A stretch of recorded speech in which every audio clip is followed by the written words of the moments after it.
Hey guys, welcome to another session of Short and Metrics. We are here today to discuss about the FOMC meeting minutes. Let me zoom in so you can see. So as you can see, there's an impactful week regarding the US dollar. Like the most important thing, the most influential thing on the markets would be the non-farm employment trend, the ADP, which would be in preparation for the non-farm employment trend. This would give us the hint of what numbers to expect down here. But in today's video, the main core of it is to talk about the FOMC meeting minutes, what to expect, what are the options of the Fed, and how can it affect the markets. So for those of you who doesn't know what the FOMC is. So in that meeting, as you can see, why traders care, it's a detailed record of the FOMC's most recent meeting, providing in-depth insight into the economic and financial conditions that influence their vote on where to set interest rates. So as you can just read or hear me saying, the FOMC are meeting to discuss the economic outlook of the US. And in this meeting, they need to decide or not decide, just have a clear direction between amongst themselves. The market prices everything independently, but they have to create a direction on where to set their sentiment at. Like, meaning, are they hawkish? Are they dovish? What are they planning to do? So before we head on to the charts and see how this can affect the global markets and the forex market in particular, we'll go have a look at this um, article right here. So this gentleman says, Daniel John Grady says, investors are going to be looking for some clarifications out of the minutes from the last FOMC meeting. Now, the cool part is the market and the Fed are at odds about the future of rate hikes, meaning they are going to discuss rating hikes once again, maybe 25 or 50 basis points, but you can never know. Maybe they'll go for 75, which I hardly believe they will do so. More importantly, for how the dollar behaves, there is a considerable disagreement about what happens at the September meeting. Remember, we are waiting for the July meeting, meaning traders have already priced in the July rate hikes meeting and they are looking forward for September's meeting. So, what FOMC members said at the last meeting could clarify that situation and either push the dollar up or bring it down. Well, okay, Daniel, that's the perfect thing to say and analyze. Either the dollar goes up or the dollar goes down. Let's continue. The issue regarding the supposed skip as opposed to the pause seems to be largely settled. There was some initial doubt about it, since Fed Chair Jerome Powell made a point of not calling the lack of action as the meeting as a skip. Um, I don't know if you guys have seen, but in the last ECB meeting, which was hosted by CNN, Jerome Powell has said that he wouldn't call this a skip or a stop in rate hikes. He would just look at the data and work with what he has to provide. So, what the market says. Right now, over 80% of traders are expecting a rate hike at the next meeting. Okay, meaning 80% of us retail traders have done their analysis and taken their bets on Fed rating hikes at the next meeting. This thing is supposed to push the dollar index higher. Although the market has a tendency to already price in things that are coming in the future, meaning if I am, as a trader, expecting a rate hike, then I will probably go long the US dollar or short the assets against it. This comes after Powell gave testimony before Congress and made comments at the ECB forum at Sindra, what I've said earlier, saying that two more rate hikes were likely this year, meaning we have also July and we have September. What are they going to do? Are they going to keep hiking rates, or will they pause and let the current rates do its own? That matches the so-called dot plot metrics. Metrics, this is cool, which is the summary of forecast by FOMC members. They too see two rate hikes this year. Okay, let's see how this continues. The market, however, disagrees. Only 37% of traders expect two rate hikes this year. The consensus seems to be that the July meeting will have a rate hike and then the Fed will be done. But the market has been wrong about the Fed so far.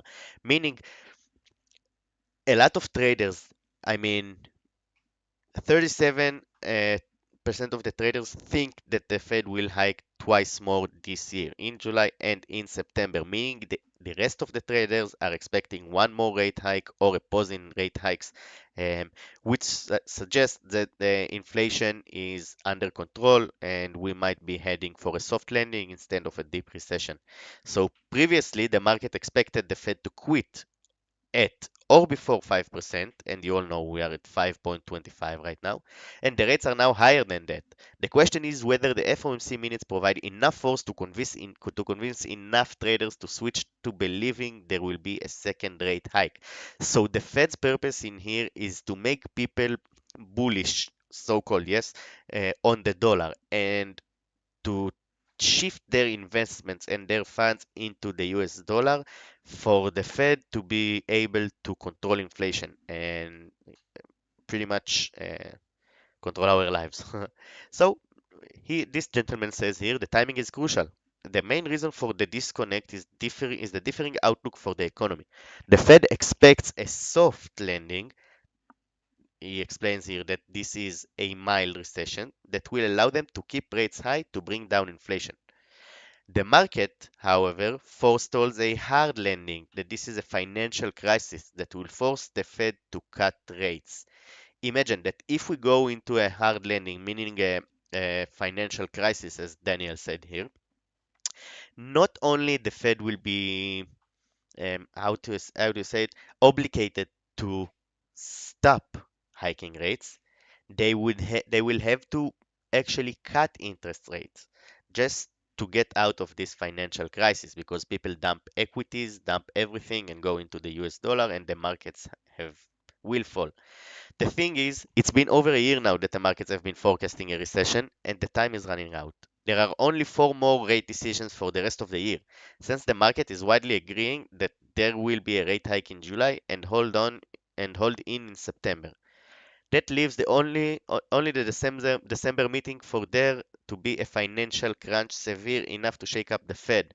Okay, so what is the potential reaction, Daniel says? So far, the US data is not in a good place, but hasn't outright presented a scenario that would force a rate cut. Therefore, if the FOMC members appear to be confident enough in the outlook, it might be enough for the market to reassess its bets, giving the dollar a boost.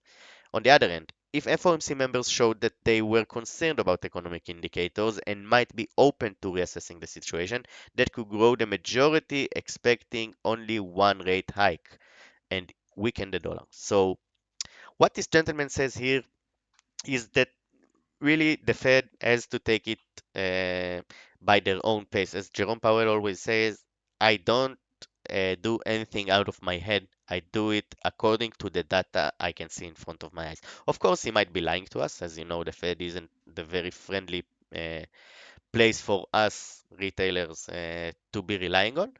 But it actually says that 80% of the traders are expecting a rate hike at the next meeting, meaning people are expecting the dollar value to go up. Why is that?